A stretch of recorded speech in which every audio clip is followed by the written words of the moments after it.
புதிதாக உதவும் உள்ளங்கள் அறக்கட்டளை திறப்பு விழா நிகழ்ச்சியில் முன்னாள் ஊராட்சி மன்ற தலைவர் கலந்து கொண்டு சிறப்புரையாற்றினார்.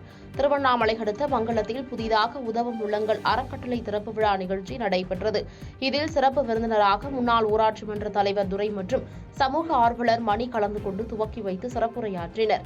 அப்போது பேசிய அவர், ஏழை எளிய மக்களுக்கு உதவும் வகையில் இந்த அறக்கட்டளை சிறப்பான முறையில் செயல்படுத்த வேண்டும் என கேட்டுக் கொண்டார். முன்னதாக சிறப்பு விருந்தினர்களுக்கு கௌரவப்படுத்தும் வகையில் சால்வை அணிவிக்கப்பட்டது. மேலும் இதில் கலந்து கொண்ட உறுப்பினர்கள் 5 நபர்களுக்கு குலுக்கல் முறையில் சிறப்பு பரிசுகள் வழங்கப்பட்டது. இந்நிகழ்ச்சியில் அறக்கட்டளை கௌரவ தலைவர் சதன்குமார் உட்பட உறுப்பினர்கள் மற்றும் பொதுமக்கள் கலந்து கொண்டனர்.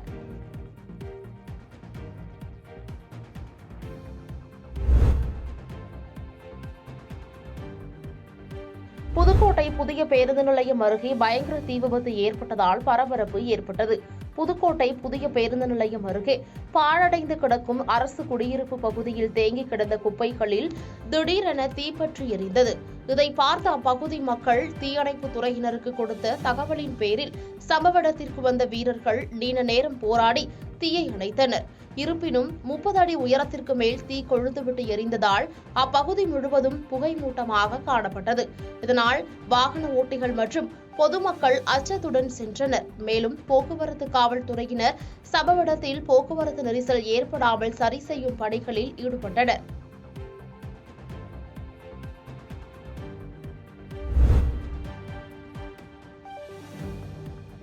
அனைத்து குழந்தைகளுக்கும் சமமான கற்றல் வாய்ப்பை தமிழக அரசு உறுதி செய்ய வேண்டும் என கோவையில் பொதுச் செயலாளர் தெரிவித்துள்ளார்.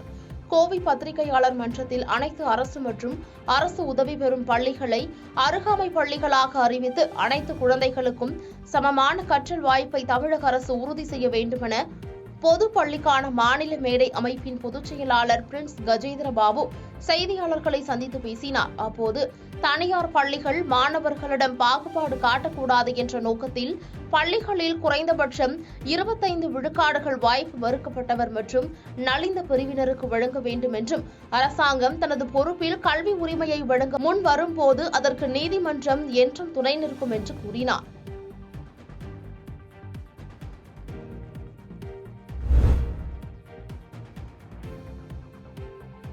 சேலம் மாவட்டம் ஓமலூரில் உள்ள சேலம் மாவட்ட சாப்ட் டென்னிஸ் அகாடமியில் மாநில அளவில் 2வது சாப்ட் டென்னிஸ் சாம்பியன்ஷிப் போட்டிகள் பகல் இரவு ஆட்டங்களாக நடைபெற்று வருகிறது. ஆடவர் மகளிர் என இரு பிரிவுகளில் நடைபெறும் போட்டியில் சேலம், கோவை, ஈரோடு உட்பட 25 மாவட்டங்களில் இருந்து 300க்கும் மேற்பட்ட வீரர் வீராங்கனைகள் விளையாடினர். இதில் ஒற்றையர், இரட்டையர், கலப்பு இரட்டையர் மற்றும் குழு போட்டிகள் நடத்தப்பட்டு வருகிறது. ஆடவர் பிரிவில் சிறப்பாக விளையாடிய வேலூர், கரூர், சேலம், கோவை ஆகிய மாவட்ட அணிகள் அரையிறுதிப் போட்டிக்கு தகுதி பெற்றுள்ளன. இந்த போட்டியில் வெற்றி பெறும் அணிகள் இறுதிப் போட்டியில் எதிரெதிராக உள்ளது. போட்டியில் வெற்றி பெறும் வீரர் வீராங்கனைகள் அணிகள் அடுத்த மாதம் பஞ்சாபில் நடைபெறும் தேசிய அளவிலான போட்டியில் விளையாட தகுதி பெறுவார்கள்.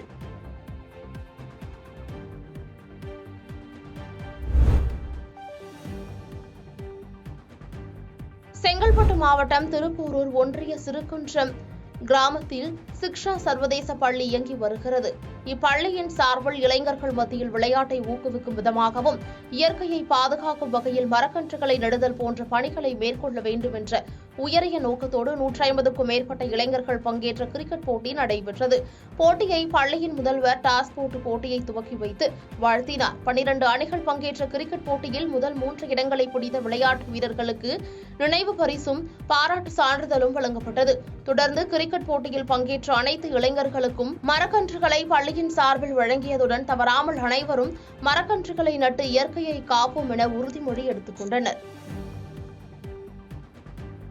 பாதகம் செய்பவரை கண்டால் நாம் பயங்கொள்ளலாகாது பாப்பா, மோதி மிதித்து விடு பாப்பா, அவர் முகத்தில் உமிழ்ந்து விடு பாப்பா.